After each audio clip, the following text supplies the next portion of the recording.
Virgin Mary. To you, God entrusted His only Son. In you, Mary placed her trust. With you, Christ became man. Blessed Joseph, to us too, show yourself a Father and guide us in the path of life. Obtain for us grace, mercy, and courage, and defend us from every evil. Hail, Guardian of the Redeemer, Spouse of the Blessed Virgin Mary. To you, God entrusted His only Son. In you, Mary placed her trust. With you, Christ became man.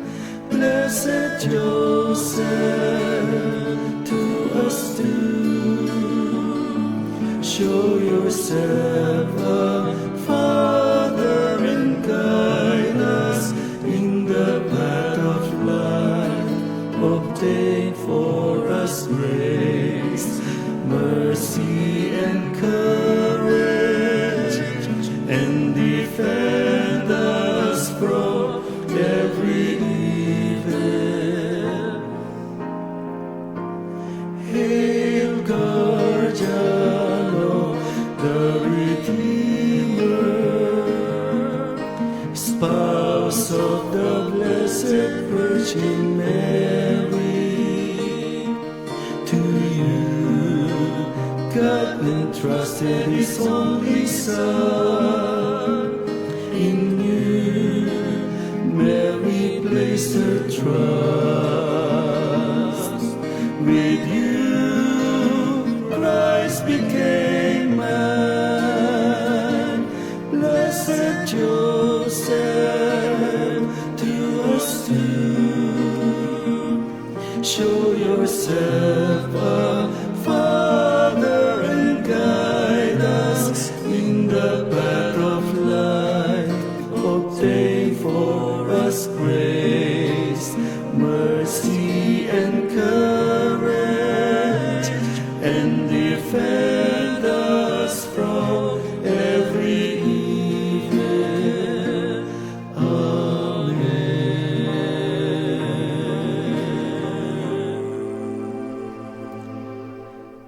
And defend us from every evil. Amen.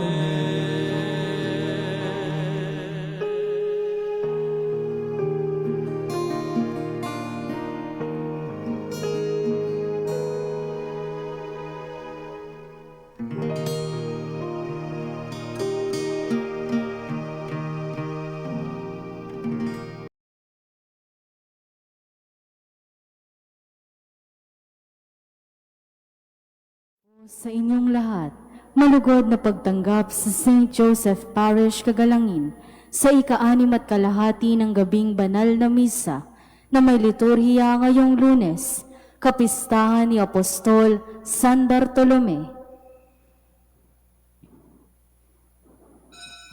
Tumayo po ang lahat at tayo'y makiisa sa Eucharistikong pagdiriwang na pamumunuan ng ating kura paroko, Reverendo Padre Douglas D. Badong.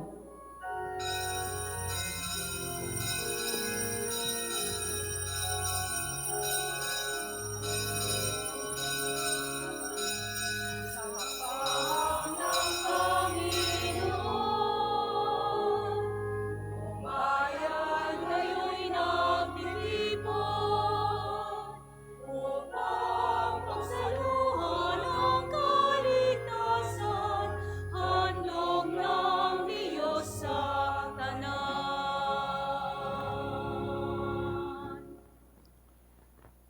Sa ngalan ng Ama at ng Anak at ng Espiritu Santo, Amen. ang pagpapala ng ating Panginoong Heso Kristo, ang pag-ibig ng Diyos Ama, at ang pagkikipagkaisa ng Espiritu Santo, naway sumainyong lahat. At sumaiyo rin. Mga kapatid, aminin natin ang ating mga kasalanan upang tayo'y maging marapat gumanap sa banal na pagdiriwang. Inaamin ko sa makapangyarihang Diyos at sa inyo mga kapatid na lubha akong nagkasala sa isip, sa salita at sa gawa at sa aking pagkukulang. Kaya'y sinasamo ko sa mahal na Birheng Maria, sa lahat ng mga anghel at mga banal, at sa inyo mga kapatid, na ako'y panalangin sa Panginoong ating Diyos. Kaawaan tayo na makapangyarihang Diyos, patawarin tayo sa ating mga kasalanan at patnubayan tayo sa buhay na walang hanggan. Amen.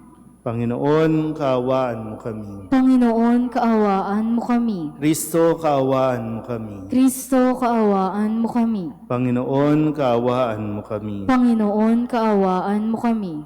Papuri sa Diyos sa kaitaasan At sa lupa'y kapayapaan sa mga taong kinalulugdan niya.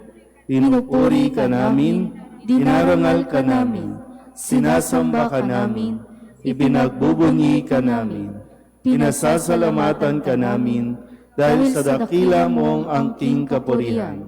Panginoong Diyos, Hari ng langit, Diyos amang makapangyarihan sa lahat, Panginoong Heso Kristo, bugtong na anak, Panginoong Diyos, Kordero ng Diyos, anak ng Ama.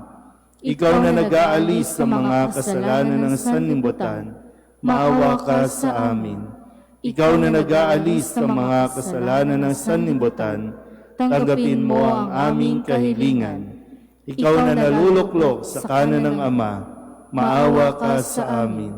Sapagkat ikaw lamang ang banal, ikaw lamang ang Panginoon, ikaw lamang o Jesucristo, ang kataas-taasan, kasama ng Espiritu Santo, sa kadakilaan ng Diyos Ama.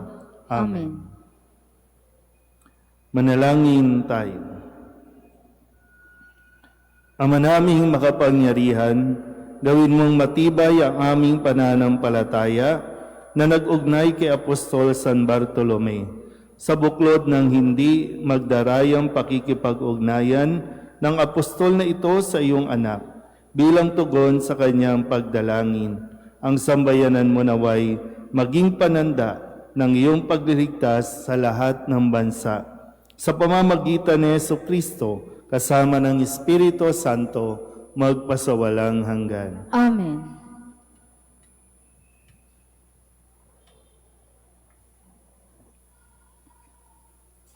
Pagbasa mula sa aklat ng pahayag.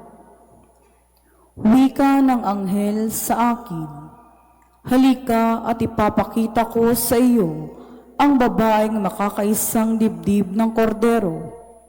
Nilokoban ako ng espiritu at inihatid ako ng anghel sa ibabaw ng isang napakataas na bundok.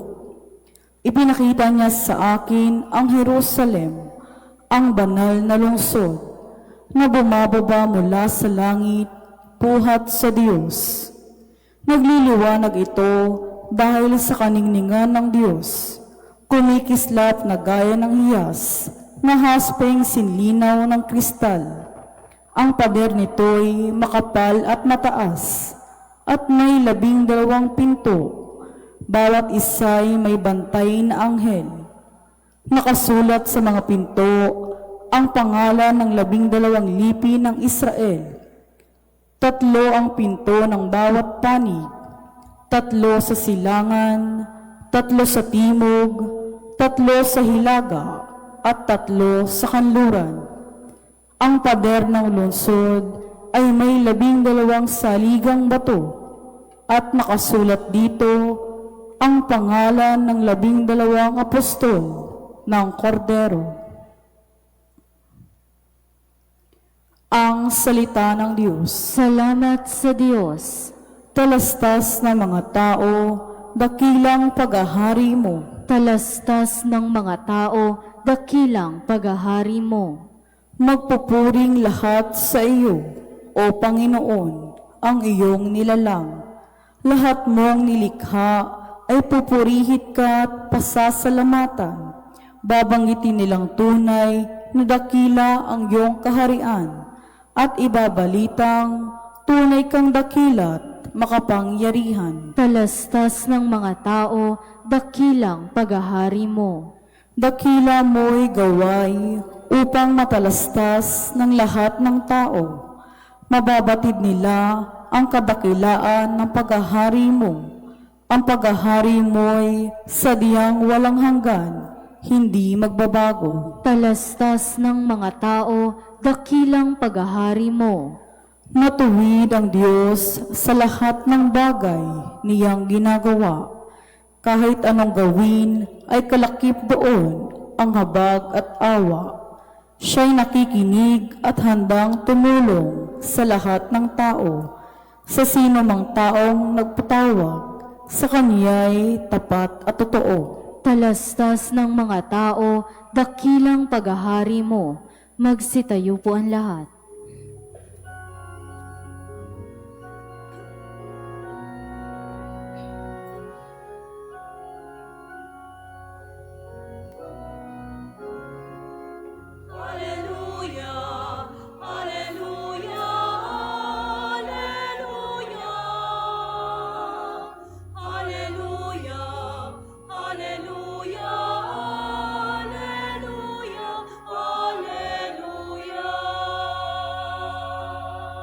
Guro, anak na butihin ng Diyos, amang masintahin, ika'y hari ng Israel. Alleluia, Alleluia, Alleluia. Alleluia, Alleluia, Alleluia, Alleluia. Sumainyo ang Panginoon. At sumaiyo rin, Ang mabuting balita ng Panginoon ayon kay San Juan. papuri sa iyo, Panginoon. Noong panahong iyon, hinanap ni Felipe si Natanael at sinabi rito, natagpuan namin si Jesus na taga Nazaret, ang anak ni Jose. Siya ang tinutukoy ni Moises sa kanyang sinulat sa kautusan at gayon din ng mga propeta. May magmumula bang mabuti sa Nazaret? Tanong ni Natanael. Sumagot si Felipe, halika't tingnan mo. Nang malapit na si Natanael ay sinabi ni Jesus, masdan ninyo ang isang tunay na Israelita. Siya'y hindi magdaraya. Tinanong siya ni Natanael, paano ninyo ako nakilala? Sumagot si Jesus, bago ka pa tawagin ni Felipe, nakita na kita nang ikaw ay nasa ilalim ng puno ng igos. Rabay, kayo po ang anak ng Diyos. Kayo ang hari ng Israel, wika ni Natanael. Sinabi ni Jesus, nananampalataya ka ba dahil sa sinabi ko sa iyong nakita kita sa ilalim ng puno ng igos?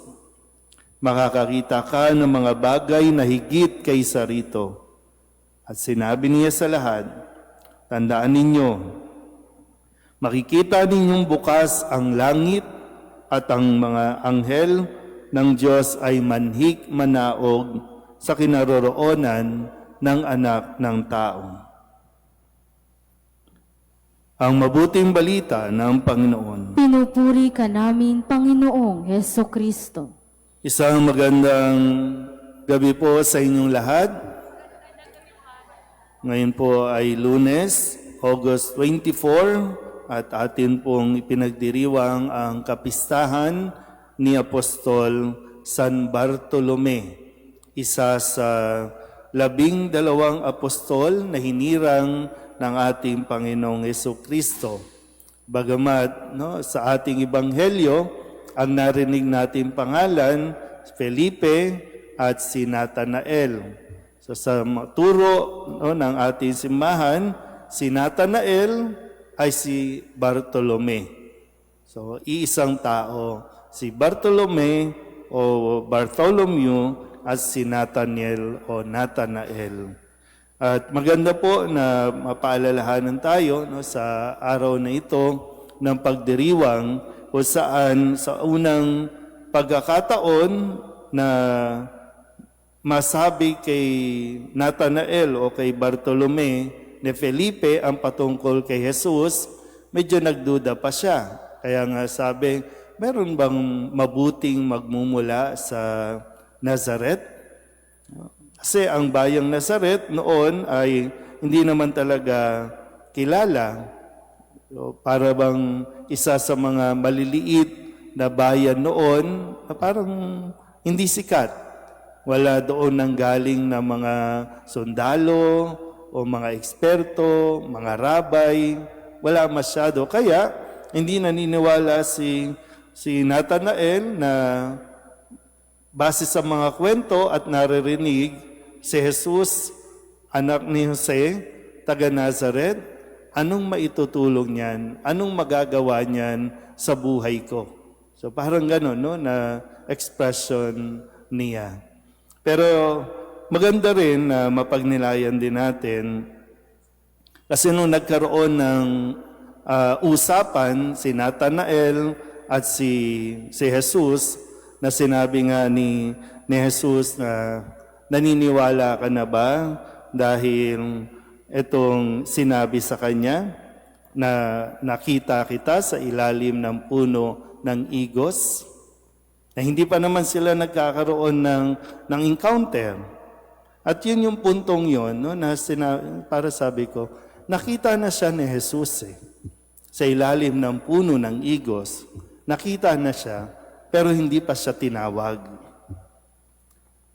Alam na ni Jesus na may idudulot at may maibibigay si Bartolome sa simbahan na kanyang binubuo o tinatag, pero hindi pa niya ito tinawag. Hinayaan niya si Felipe ang magsabi at ang mag-imbita na halika, tingnan mo. Diba? Kung isipin natin, no, at pagninilayan mabuti, maraming mga ganitong pagkakataon. Maraming Bartolome sa paligid ang nagdududa pa. Maraming tao dito sa gagalangin ang mga nagsasabi ding, anong mapapala ko, pupunta ako dyan sa simbahan? Anong meron dyan? May mabuti bang manggagaling sa gagalangin? Parang gano'n, no? Pero ano nga bang nangyayari? Paano nga ba tayo nakakatulong sa mga Bartolome sa paligid natin na inaasahan na magiging Felipe din naman sana tayo? No, katulad ni Felipe, siya ang ginamit din ni Jesus para mailapit o mapalapit si Bartolome sa kanya. Kayang-kaya namang gawin ni Jesus na tawagin si Bartolome, pero hinayaan niya na gampanan din ni Felipe ang kanyang misyon na tawagin si Bartolome, ipakilala si Jesus sa kanya at akayin papunta dito. Kasi nga, minsan mahirap din naman, no, na magsabi lang, no, base sa ating mga salita. Kailangan nilang makita mismo, kailangan nilang maranasan mismo.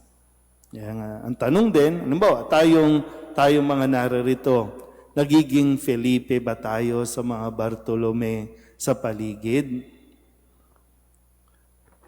Pag pinapunta ba natin, kapag niyaya nyo ba, totoo bang may makikitang mabuti dito sa gagalangin o tayo lang ang makikita nila dito? So ito yung pagdiriwang ng kapistahan na nawa ay matapos tayo din mismo, no, nakaranas tayo, nakita na tayo ng Diyos, tinawag na rin tayo sa tulong ng ibang tao, sa tulong ng mga kaibigan, sa tulong ng mga pamilya, yung paanyaya na halika, tingnan mo, at nawa tayo rin ay maging daan para sa iba na makita at makilala si Jesus. Amen.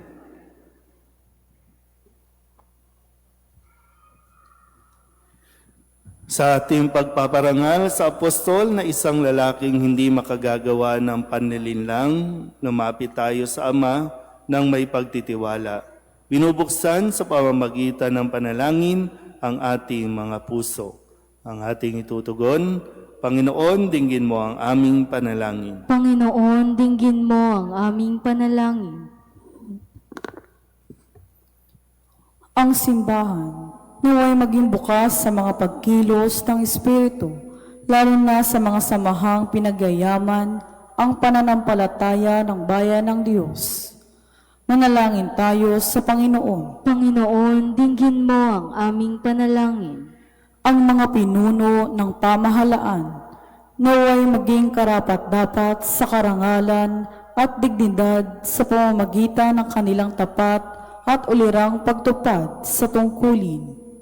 Manalangin tayo sa Panginoon. Panginoon, dinggin mo ang aming panalangin. Magkaroon nawa ng mga programa para sa paghubog sa mga kabataan. Manalangin tayo sa Panginoon. Panginoon, dinggin mo ang aming panalangin. Ang mga may sakit naway makatagpo ng tulong sa paglilingkod ng simbahan. Manalangin tayo sa Panginoon. Panginoon, dinggin mo ang aming panalangin.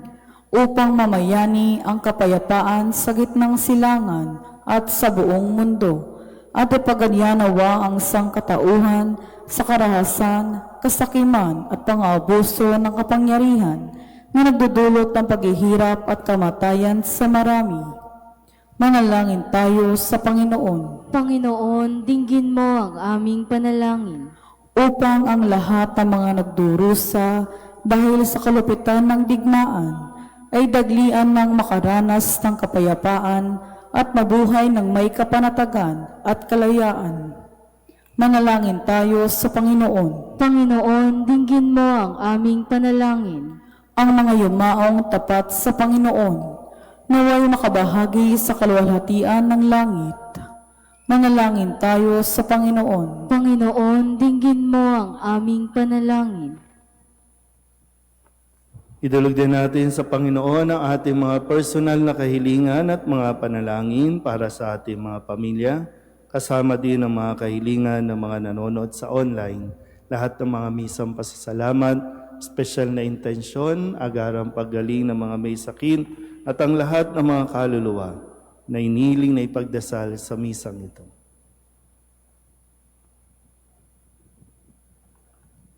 Ang lahat ng ito ay iniling namin sa ngalan ni Kristo, aming Panginoon. Amen.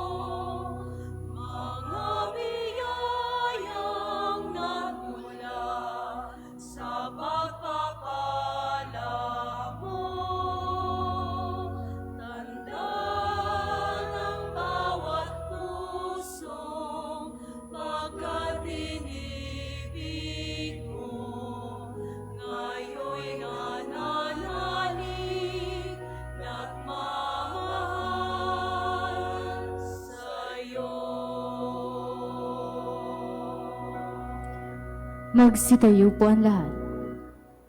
Manalangin kayo mga kapatid upang paghahain natin ay kalugdan ng Diyos amang makapangyarihan. Tanggapin nawa ng Panginoon itong paghahain sa iyong mga kamay, sa kapurihan niya at karangalan sa ating kapakinabangan at sa buong sambayanan niyang banal. Ama naming lumikha sa kapistahan ngayon ni Apostol San Bartolome, tuwangan nawa kami ng kanyang pagdalangin sa paghahain namin ng pagpupuri at pagpapasalamat sa iyo sa pamamagitan ni Jesucristo kasama ng Espiritu Santo magpasawalang hanggan. Amen. Sumainyo ang Panginoon. At sumaiyo rin. Itaas sa Diyos ang inyong puso at diwa. Itinaas na namin sa Panginoon. Pasalamatan natin ang Panginoong ating Diyos. Marapat na siya ay pasalamatan. Ama naming makapangyarihan, tunay ngang marapat na ikaw ay aming pasalamatan. Ikaw ang pastol na laging pumapatnubay sa mga kabilang sa nililingap mong kawan. Ito ang ginanap na pananagutan ng giliw mong anak at pastol ng tanan. Ang mga apostol ay kanyang mga katuwang sa pagiging pastol na patnubay ng sambayanan. Kaya kaysa ng mga anghel na nagsisiyawin ng papuri sa iyo nang walang humpay sa kalangitan, kami nagbubunyi sa iyong kadakilaan.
Ama naming banal, ikaw ang bukal ng tanang kabanalan. Kaya sa pamamagitan ng iyong Espiritu, gawin mong banal ang kaloob na ito upang para sa aming maging katawan at dugo ng aming Panginoong Hesu Kristo. Bago niya pinagtiis ang kusang loob na maging handog, hinawakan niya ang tinapay, inasalamatan kaniya, pinaghati-hati niya iyon, iniabot sa kanyang mga alagad at sinabi, tanggapin ninyong lahat ito at kanin, ito ang aking katawan na ihahandog para sa inyo.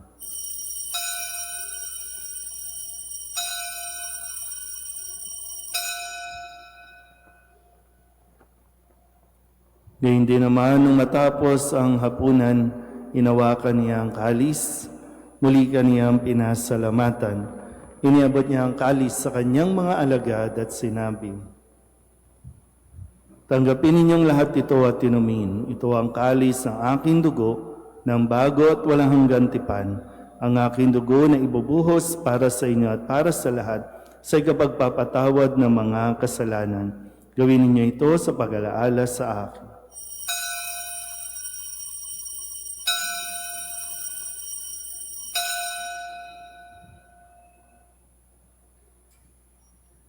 Ipagbunyi natin ang misteryo ng pananampalataya. Si Kristo'y namatay, si Kristo'y nabuhay, si Kristo'y babalik sa wakas ng panahon. Ama, ginagawa namin ngayon ang pag-alaala sa pagkamatay at muling pagkabuhay ng iyong anak. Kaya tiniaalay namin sa iyo ang tinapay na nagbibigay buhay at ang kalis na nagkakaloob ng kaligtasan.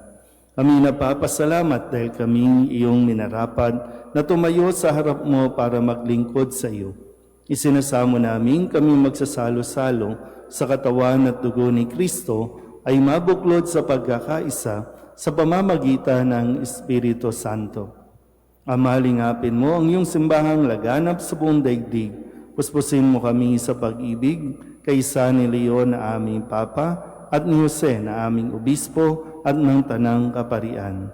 Alalahanin mo sina Marieta, Laurentino at Salvador na tinawag mo mula sa daigdig na ito. Nung sila'y binyagan, sila'y nakaisa ni Kristo sa pagkamatay. Ngayong sila'y pumanaw, naway makaisa sila ni Kristo sa pagkabuhay. Alalahanin mo rin ang mga kapatid naming nahimlay na may pag-asang sila'y muling mabubuhay, gayon din ang lahat ng mga pumanaw. Kawaan mo sila at patuloyin sa iyong kaliwanagan. Kawaan mo at pagindapating kaming lahat na makasalo sa iyong buhay na walang wakas. Kaysa ng mahal na Birheng Maria na Ina ng Diyos, ng kabiyak ng puso niyang si San Jose, kaysa ng mga apostol at ng lahat ng mga banal na namuhay dito sa daigdig ng kalugod-lugod sa iyo, may pagdiwang nawa namin ang papupuri sa ikararangal mo sa pamamagitan ng iyong anak na aming Panginoong Jesucristo. Sa pamamagitan ni Kristo, kasama niya at sa Kanya, ang lahat ng parangal at papuri ay sa iyo, Diyos amang makapangyarihan, kasama ng Espiritu Santo, magpasawalang hanggan.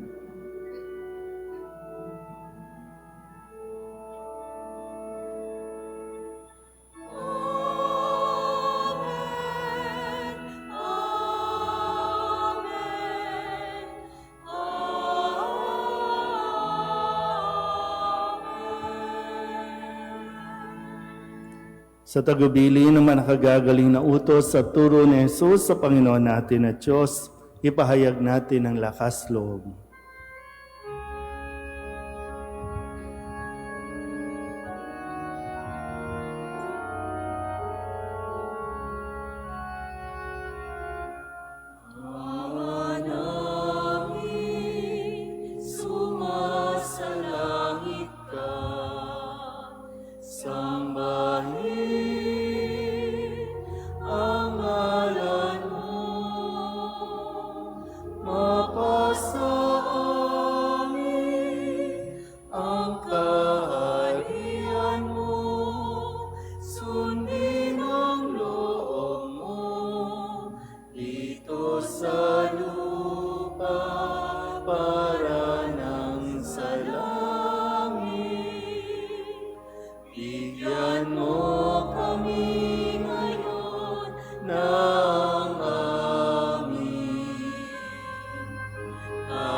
Hinihiling namin kami iadya sa lahat ng masama, pagkalooban ng kapayapaan araw-araw, iligtas sa kasalanan at ilayo sa lahat ng kapahamakan, samantalang aming pinananabikan ang dakilang araw ng pagpapahayag ng tagapagligtas naming sa Jesucristo. Sapagkat iyo ang kaharian at ang kapangyarihan at ang kapurihan magpakailanman. Amen. Panginoong Jesucristo, sinabi mo sa iyong mga apostol, kapayapaan ang iniiwan ko sa inyo, ang aking kapayapaan ang binibigay ko sa inyo. Tunghayan mo ang aming pananampalataya at huwag ang aming mga pagkakasala. Pagkalooban mo kami ng kapayapaan at pagkakaisa ayon sa iyong kalooban, kasama ng Espiritu Santo, magpasawalang hanggan. Amen. Ang kapayapaan ng Panginoon ay laging sumainyo. At sumaiyo rin. Magbigayan tayo ng kapayapaan sa isa't isa. Kordero ng Diyos na nag-aalis ng mga kasalanan ng sanlibutan, maawa ka sa amin. Kordero ng Diyos na nag-aalis ng mga kasalanan ng sanlibutan, maawa ka sa amin. Kordero ng Diyos na nag-aalis ng mga kasalanan ng sanlibutan, ipagkaloob mo sa amin ang kapayapaan. Ito ang kordero ng Diyos. Ito ang nag-aalis ng kasalanan ng sanlibutan. Mapalad ang mga inaanyayahan sa kanyang piging. Panginoon, hindi ako karapat-dapat na magpatuloy sa iyo, ngunit sa isang salita mo lamang ay gagaling na ako.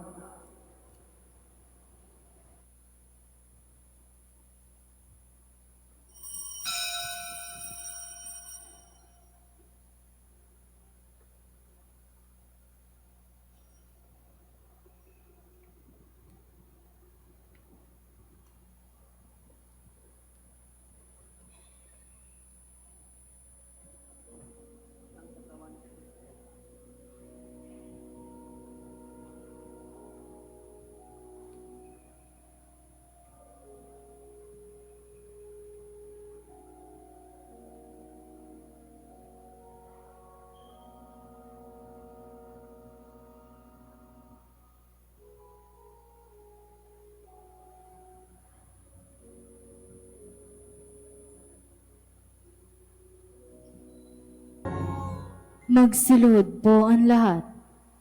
Panalangin kay San Jose, abang tagapangalaga ng tagapagligtas, kabiyak na puso ng mahal na Birheng Maria, sa iyo ipinagkatiwala ng Diyos ang kaisa-isa niyang anak. Sa iyo nagtiwala si Maria, sa piling mo si Kristo'y naging tao. Maging ama ka rin sa amin, pinagpalang Jose, at gabayan mo kami sa landas ng buhay. Ihingi mo kami ng biyaya, awa at tapang, at ipagtanggol kami sa lahat ng masama. Amen. Magsitayo po ang lahat. Manalangin tayo. Ama naming mapagmahal, ngayong kapistahan ni Apostol San Bartolome, aming pinagsaluhan ang haing nagbibigay buhay. Sa paglingon namin at pagtanaw ng utang na loob, kami naway makarating sa paroroon ng ligayang lubos sa pamamagitan ni Jesucristo kasama ng Espiritu Santo magpasawalang hanggan. Amen. Sumainyo ang Panginoon. At sumaiyo rin. At pagpalain kayo ng makapangyarihang Diyos, Ama at Anak, at Espiritu Santo. Amen. Tapos ng banal na misa, humayo tayo sa kapayapaan ni Kristo. Salamat sa Diyos. Magandang gabi po.